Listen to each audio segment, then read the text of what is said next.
Good evening friends, welcome back in my YouTube channel as education classes में। Friends, आज जो हम topic लेके आए हैं वो बुद्धि से संबंधित है। बुद्धि का एक बहुत महत्वपूर्ण सिद्धांत है जिसका नाम है बुद्धि का त्रिआयामी सिद्धांत, 3 डायमेंशनल थ्योरी ऑफ इंटेलिजेंस। दोस्तों, इससे पहले हम बुद्धि के सिद्धांत के प्रतिपादक और इनके कौन कौन से सिद्धांत हैं वो वीडियोज हम अपलोड कर चुके हैं।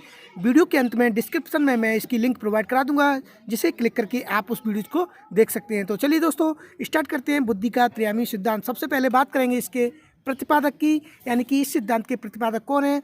तो इस सिद्धांत के जो प्रतिपादक हैं वो हैं जेपी गिलफोर्ड, जो कि सोवियत संघ के निवासी थे। अब बात करते हैं इस सिद्धांत के कई और भी महत्वपूर्ण नाम हैं। तो जो सबसे पहला महत्वपूर्ण नाम है वो है इसका संक्रिया विषय वस्तु उत्पाद सिद्धांत। नोट करना दोस्तों, संक्रिया विषय वस्तु उत्पाद सिद्धांत पहला नाम है इसका। दूसरा नाम है इसका बुद्धि का संरचनावादी सिद्धांत। तीसरा नाम है इसका बुद्धि का प्रतिरूप या प्रतिमान सिद्धांत।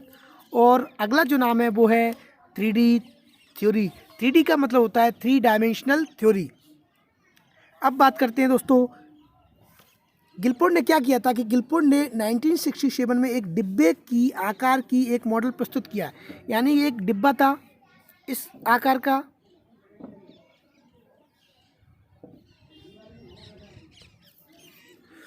जिसे बुद्धि संरचना मॉडल कहती है। ये जो बुद्धि का जो मॉडल था वो इस प्रकार का था। इस मॉडल के अंतर्गत 120 कारक बनाए गए, 120 कारक बनाए गए इसके अंदर। गिलफोर्ड के अनुसार मानसिक योग्यता प्रमुख रूप से 3 तत्वों से निर्मित होती है। गिलफोर्ड ने कहा था कि मानसिक जो योग्यता होती है वो 3 तत्वों से निर्मित होती है। सबसे पहला जो तत्व है वो है संक्रिया, यानी इंग्लिश में हम इसे ऑपरेशनल बोलते हैं, ऑपरेशन। दूसरा है विषय वस्तु। तीसरा है उत्पाद यानी प्रोडक्ट।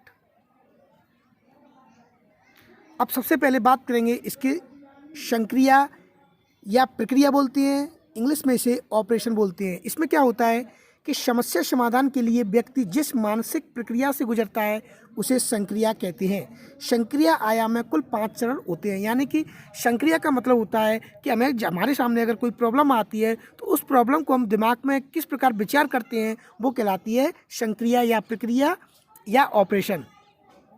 इसमें कुल 5 चरण होते हैं। सबसे पहला चरण है वो है स्मृति धारण, यानी मेमोरी रिटेंशन। दूसरा है संज्ञान कॉग्निशन। तीसरा है अभिसारी कन्वर्जेंस। 4th नंबर का है अपसारी डाइवर्जेंस। और 5th नंबर का है मूल्यांकन यानी इवोल्यूशन। तो ये संक्रिया या प्रक्रिया में ये कुल 5 चरण होते हैं। स्मृति धारण, संज्ञान, अभिसारी, अपसारी, मूल्यांकन, इंग्लिश में बोलेंगे हम इसको memory retention, cognition, convergence, divergence, evolution. इस जो संक्रिया आयाम में 1977 में गिलफोर्ड ने स्मृति अभिलेख और जोड़ दिए। यानी कि एक अभिलेख इसमें और जोड़ दिया गया, स्मृति अभिलेख, और इनकी कुल संख्या हो गई 6। अगले बात करते हैं, अगला है इसका विषय वस्तु। इंग्लिश में इसे हम बोलते हैं कंटेंट। इसमें क्या होता है, समस्या समाधान के लिए जिस सामग्री की आवश्यकता होती है उसे विषय वस्तु कहती है। यानी कि हमारे सामने कोई प्रॉब्लम है, उस प्रॉब्लम को सॉल्व करने के लिए जिस जिस सामग्री की आवश्यकता होगी उसे हम बोलेंगे विषय वस्तु। विषय वस्तु में कुल आयाम 4 होते हैं। सबसे पहला है आकृत्यात्मक, दूसरा है प्रतीकात्मक, तीसरा है शाब्दिक, चौथा है व्यवहारिक। यानी इस प्रकार के 4 सामग्री की आवश्यकता होती है विषय वस्तु में। सन 1977 में गिलफोर्ड ने संशोधन करके विषय वस्तु आयाम में आकृत्यात्मक भाग को हटा दिया और उसके स्थान पर 2 भाग और ऐड कर दिए, जिसे हम दृष्टि और श्रवण कहते हैं। और इनकी कुल संख्या हो गई 5। तो संक्रिया या प्रक्रिया में हो गए 6, विषय वस्तु में हो गए 5। अब बात करते हैं लास्ट जो इसका उत्पाद या परिणाम।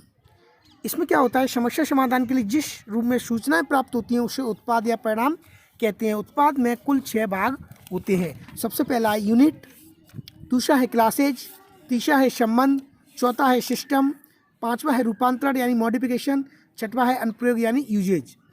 ये कुल 6 प्रकार के उत्पाद में भाग होते हैं।